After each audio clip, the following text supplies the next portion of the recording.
और वालिदैन की बहुत जरूरत है। अपने वालिदैन की खिदमत करनी चाहिए, परवरदिगारी करनी चाहिए। नबी करीम सल्लल्लाहु अलैहि वसल्लम की बारगाह में हुआ और कहने लगा, या रसूलल्लाह सल्लल्लाहु अलैहि वसल्लम, मेरे सबसे ज्यादा मुझे शुरू के हमदार कौन है? तो नबी करीम सल्लल्लाहु अलैहि वसल्लम ने इरशाद फरमाया, तुम्हारी माँ। फिर उसने दूसरी बार कहा, या रसूलल्लाह सल्लल्लाहु अलैहि वसल्लम, मेरे उसने जरूर के सबसे ज्यादा हमदार कौन है? तो नबी करीम सल्लल्लाहु अलैहि वसल्लम ने इरशाद फरमाया, तुम्हारी माँ। फिर तीसरी बार उसने अर्ज किया, मेरे सबसे ज्यादा उसने शुरू के हमदार कौन है? तो उसने फरमाया, तुम्हारी माँ।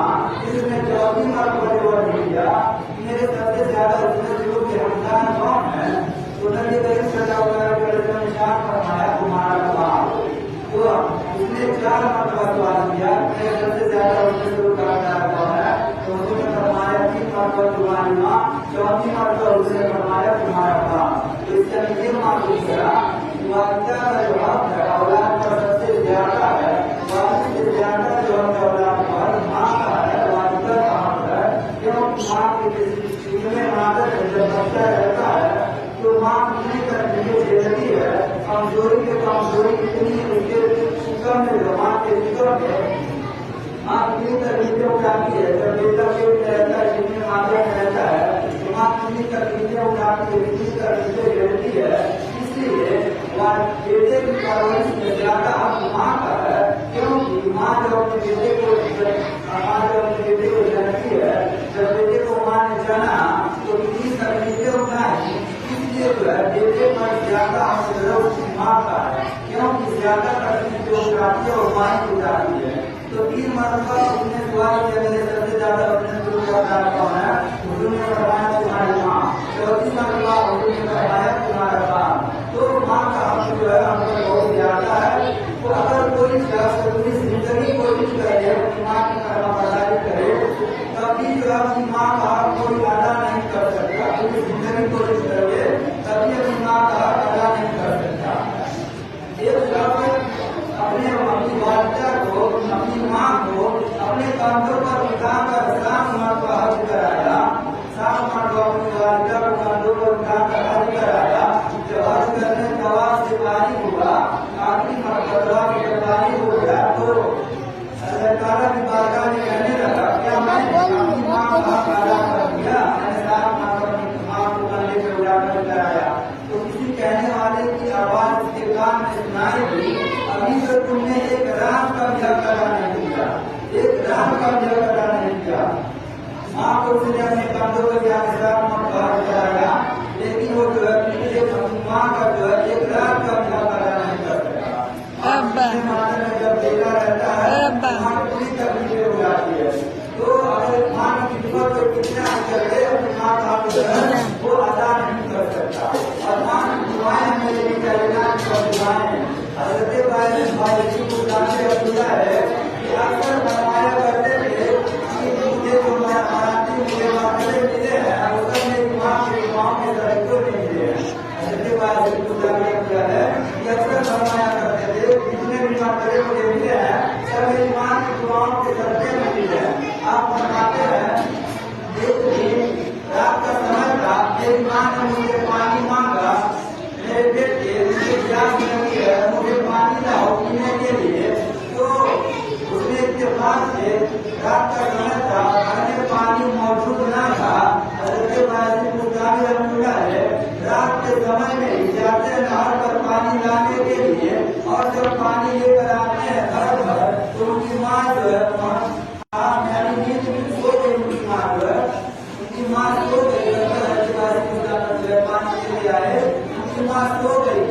आँख से पूरी रात चारपाई के साइड में खड़े रहे, पूरी रात पानी के द्वारा। तो जब उनकी माँ जब बेदार हुई, नींद से बेदार हुई, तो आपने देखा मेरा बेटा जो है मिला है, पूरी रात खड़ा है, अपने बेटे से कहती है, बेटे तुम सो क्यों नहीं गए?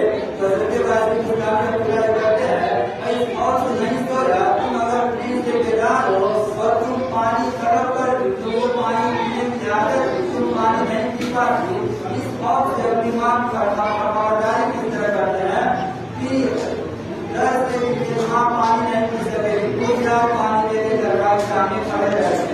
तो जब वो माँ देखती है मेरा बेटा पानी लेके सामने खड़ा है तो इतनी दुआएं देती है, आप रोने लगती है, इतनी दुआएं अपने बेटे को करती है तो माँ की दुआ जो है फौरन वालिदा की दुआ जो है करा के अपने बेटे के अपने अल्लाह फौरन कबूल कर देता है। तो हज़रत वाजिद करने के बाद इतनी दुआएं दी तो अल्लाह ताला ने उनको इतना मर्तबे और हज़रत वाजिद को वली करा के अपने मर्तबे दिया। ये सब किस माँ की दुआओं के करके नहीं मिला। तो हमें माँ की दुआएं लेनी चाहिए, माँ की खबरदारी करनी चाहिए। एक शख्स नबी करीम सल्लल्लाहु अलैहि वसल्लम और कहने लगा या रसूल अल्लाह मैं जिहाद करना चाहता हूँ। हुजूर की बारगाह में आंसू बरसाने लगा मैं जिहाद करना चाहता हूँ। तो नबी करीम सल्लल्लाहु अलैहि वसल्लम ने इरशाद फरमाया क्या तुम्हारी माँ जिंदा है? तो उस शख्स ने कहा हाँ या रसूल अल्लाह मेरी माँ जिंदा है। नबी करीम सल्लल्लाहु अलैहि वसल्लम ने इरशाद फरमाया या अपनी माँ की खिदमत कर क्योंकि उसके कदमों के नीचे जन्नत है। या अपनी माँ की खिदमत कर और अपनी माँ की खिदमत कर ले जन्नत पास पा ले जन्नत पा ले। तो देखिए वो जिहाद करना चाहते थे कि हमारे आका कहे हमारी माँ जिंदा है तो जब अपनी माँ की खिदमत कर तेरे माँ के कदमों के नीचे जन्नत है। नबी करीम सल्लल्लाहु अलैहि वसल्लम ने आपने तमाम मुसलमानों को जो कह दिया मुलज़्ज़म फरमा दिया कि तुम्हारी माँ के कदमों के नीचे जन्नत है। नबी करीम सल्लल्लाहु अलैहि वसल्लम ये नहीं फरमाया कि अगर तुम्हारी माँ नमाज पढ़ती है इबादत गुजार है तब तुम्हारी जन्नत तुम्हारी माँ के कदमों तले है। नबी करीम सल्लल्लाहु अलैहि वसल्लम ये नहीं फरमाया तुम्हारी माँ आज होती है या ज़कात देती है रोजा रखती है तब उसके कदमों के नीचे जन्नत है। इस तरह नहीं है नबी करीम सल्लल्लाहु अलैहि वसल्लम आपने मुसलमानों को मुतलक फरमा दिया कि तमाम मुसलमानों की जन्नत जो तुम्हारी माँ के कदमों तले है। ना करे किसी की माँ जो है इबादत गुजार ना हो यानी वो अगर नमाज ना पढ़ती हो अगर हमारी वालिदा जो है अल्लाह ना करे अगर गुनहगार है इबादत गुजार नहीं है तब भी जो है हमारी जन्नत जो हमारी माँ के कदमों के नीचे है। अगर हमारी माँ नमाज नहीं पढ़ती है तब भी जो है हमारी जन्नत जो है हमारी गुनहगार माँ के कदमों के तले है। कोई शख्स ये ना समझे मैं नेक हूँ नमाजी हूँ तहज्जुद गुजार हूँ तो मैं पूरी इबादत करके जन्नत पा सकूंगा। इस तरह नहीं तो जन्नत पा जब तक अपनी माँ की खिदमत नहीं करेगा तब तक वो जन्नत नहीं पा सकता। तो अगर हमारी माँ गुनहगार है तभी हमारी जन्नत माँ के कदमों के तले है। अगर हमारे वालिदैन जो है बुढ़ापे को बहुत है नमन की खिदमत करनी चाहिए ना उन्हें सुधरना चाहिए या प्रूफ करना चाहिए। एक शख्स हाजिर हुआ नबी करीम सल्लल्लाहु अलैहि वसल्लम ने और कहने लगा या रसूलल्लाह मेरी माँ का मेरे वालिदैन का मुझ पर क्या हक है? तो मेरे वालिदैन का मुझ पर क्या हक है? तो इरशाद फरमाया तुम्हारे माँ बाप जो है ये दोनों तुम्हारी जन्नत है और वही आग है। तुम्हारे माँ बाप वही जन्नत है और वही आग है। यानी मतलब ये है अगर तुम अपनी माँ की वालिदैन की अपनी खिदमत करोगे तो तुम जन्नत में चले जाओगे। अगर अपने वालिदैन को नाराज करोगे उन्हें तकलीफें दोगे तो तुमको दोज़ख में डाल दिया जाएगा। तुमको दोज़ख में डाल दिया जाएगा। अगर हमारे वालिदैन बुढ़ापे को आए हमें उनकी खिदमत करनी चाहिए उनकी फरमाबरदारी करनी चाहिए। उनकी फरमाबरदारी करेंगे तो हम जन्नत में चले जाएंगे और उन्हें तकलीफें देंगे उनको परेशान करेंगे तो हमें दोज़ख में डाल दिया जाएगा। क्योंकि हमारे माँ बाप में हमारी जन्नत है और वही हमारी दोज़ख है। नबी करीम सल्लल्लाहु अलैहि वसल्लम ने इरशाद फरमाया वो दोनों तेरी जन्नत और आग है। यानी उनकी फरमाबरदारी करोगे तो जन्नत में चले जाओगे और उनकी नाफरमानी करोगे तो दोज़ख में डाल दिए जाओगे। तो हमें अपने वालिदैन की खिदमत करनी चाहिए। और नबी करीम सल्लल्लाहु अलैहि वसल्लम ने इरशाद फरमाया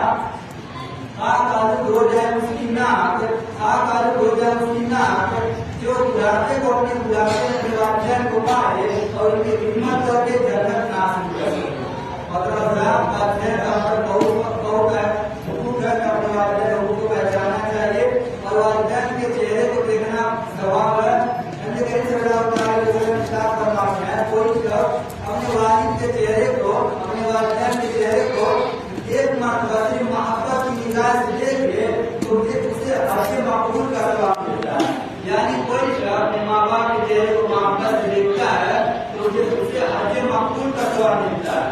एक शख्स अर्ज किया या रसूलल्लाह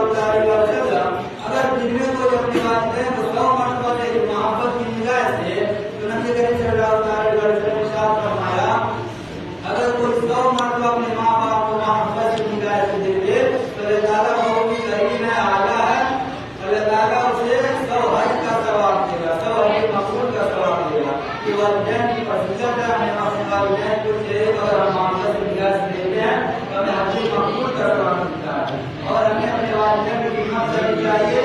वालिदैन जब हमारी बचपन में कितनी परवरिश करते हैं, कितनी हमारे सवालों के जवाब देते हैं। एक बूढ़ा बाप था और उसका एक बेटा था।